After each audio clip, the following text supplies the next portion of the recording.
Hello मित्रों, नमस्कार। स्वागत करूँ છું આપણી આ યુટ્યુબ ચેનલમાં। તો આજે આપણે એક નવો વિડીયો લઈને આવ્યા છીએ જે મુખ્યમંત્રી જ્ઞાન સાધના મેરિટ સ્કોલરશિપ યોજના છે તેના વિશે। તો તેમાં તમને જણાવવાના છીએ કે તમને કુલ કેટલી સહાય મળશે અને કયા ધોરણ સુધી તમને આ સ્કોલરશિપ છે તે મળવાપાત્ર રહેશે। તો વિડીયો પૂરો જોવા વિનંતી છે। બીજી વાત એ કે હજુ સુધી ચેનલને સબસ્ક્રાઇબ ના કરી હોય તો જલ્દી ચેનલને સબસ્ક્રાઇબ કરી દો, કારણ કે જ્ઞાન સાધના સ્કોલરશિપ રિલેટેડ નવી માહિતી તેમજ બીજી અગત્યની સ્કોલરશિપ અંગેની માહિતી તમને આ ચેનલમાં મળી જશે। એટલા માટે ચેનલને સબસ્ક્રાઇબ કરી દેજો અને બેલ આઇકન પર ક્લિક કરીને નોટિફિકેશન ઓલ કરી દેજો। તેમજ વિડીયો ગમે વિડીયોને લાઇક પણ કરી દેજો અને આગળ શેર પણ કરજો। બીજી વાત એ કે હજુ સુધી વોટ્સએપ ગ્રુપ જોઈન ના કરે તો વોટ્સએપ ગ્રુપને જોઈન કરી દેજો। વોટ્સએપ ગ્રુપની લિંક છે તમને આ વિડીયોની ડિસ્ક્રિપ્શનમાં અથવા કોમેન્ટ બોક્સમાં પણ મળી જશે। બીજી વાત એ કે વિડીયોને એક તમે લાઇક પણ કરી દો। તો આપણે વધુ સમય ના લઈએ અને ચાલો મિત્રો વિડીયો શરૂ કરીએ છીએ। સૌપ્રથમ વાત કરીએ તો યોજનાનું નામ, તો મિત્રો મુખ્યમંત્રી જ્ઞાન સાધના મેરિટ સ્કોલરશિપ યોજના। તો આ યોજનાનું જે અમલીકરણ કરે છે તે યોજનાના અમલીકરણ અધિકારી તરીકે નિયામક શ્રી શાળાઓ રહેશે।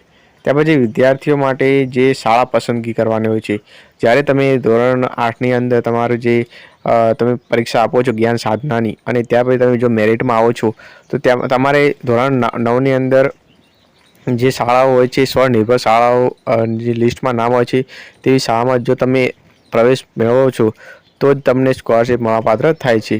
બાકીની જે તમે સરકારી ગ્રાન્ટેડ શાળામાં પ્રવેશ મેળવો છો તો સ્કોલરશિપ મળવાપાત્ર થશે, પરંતુ તમે પ્રાઇવેટ શાળામાં અભ્યાસ કરશો ધોરણ 9ની અંદર, પરંતુ જો તે શાળાનું નામ આગળ જતાં જો શાળાનું નામ ના હોય તો તમને સ્કોલરશિપ મળવાપાત્ર થતી નથી।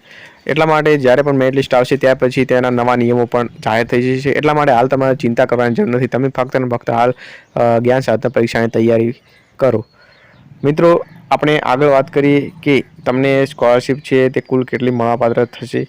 તો વિદ્યાર્થીને મળવાપાત્ર યોજનાના લાભો વાત કરીએ કે જે વિદ્યાર્થીઓ રાજ્ય સરકાર દ્વારા નિયત ધારાધોરણ મુજબ પસંદ કરેલ સ્વનિર્ભર શાળામાં ધોરણ 9માં પ્રવેશ મેળવશે તેવા વિદ્યાર્થીઓને સ્કોલરશિપનો લાભ ધોરણ 9થી શરૂ કરીને ધોરણ 12 સુધી મળે છે। એટલા માટે મિત્રો મેં કીધું કે તમને કેટલા ધોરણ સુધી મળશે સહાય, તમે ધોરણ 12 સુધી અભ્યાસ કરશો તો તમને ત્યાં સુધી તમને સ્કોલરશિપ મળવાપાત્ર થશે। વાત કરીએ તો કેટલી સ્કોલરશિપ મળવાપાત્ર થશે, તો જે વિદ્યાર્થીઓ ધોરણ 9ની અંદર પ્રાઇવેટ શાળામાં અભ્યાસ કરશે તો તેમને ધોરણ 9થી 10નો અભ્યાસ કરવા માટે વાર્ષિક રૂપિયા 22,000 સહાય મળશે। એટલે તમે ધોરણ 9થી 10 તમને 22,000 મળશે, ધોરણ 9માં 22,000 મળશે, ત્યાર પછી ધોરણ 10ની અંદર પણ 22,000ની સહાય મળશે।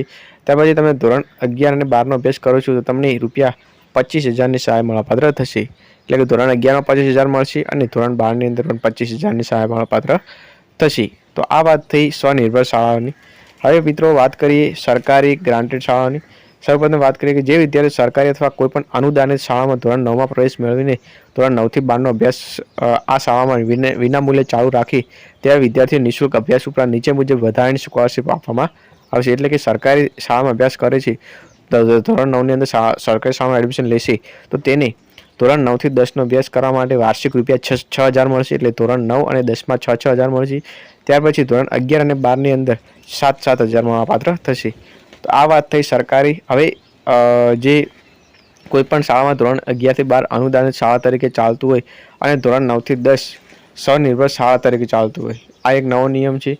અથવા ધોરણ 9થી 10 અનુદાનિત અને ધોરણ 11-12 સ્વનિર્ભર તરીકે ચાલતું હોય તો આવા તમામ કિસ્સામાં જ્યાં ઉપર મુજબની ચારે શરતો પૂર્ણ થતી હોય તો આવી શાળામાં જે વિદ્યાર્થી પ્રવેશ મેળવશે તેઓને જેટલા ધોરણ સ્વનિર્ભર તરીકે ચાલતા હોય તેટલા ધોરણ પૂરતું સ્વનિર્ભર શાળા માટે લાગુ પડતી સ્કોલરશિપ અને જેટલા ધોરણ અનુદાનિત શાળા તરીકે ચાલતા હોય તેટલા ધોરણ પૂરતું અનુદાનિત શાળા માટે લાગુ પડતી સ્કોલરશિપની રકમ જે તે વર્ષ માટે મળવાપાત્ર રહેશે।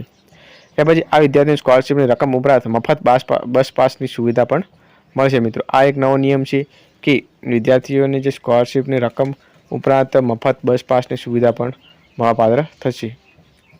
હવે સરકારી શાળાના જે અનુદાનિત અને સરકારી શાળાઓને મળવાપાત્ર સહાય, તો તેમાં ધોરણ 9થી 10માં વાર્ષિક રૂપિયા 3,000 અને ધોરણ 11થી 12માં મિત્રો મળશે કુલ વાર્ષિક રૂપિયા 4,000।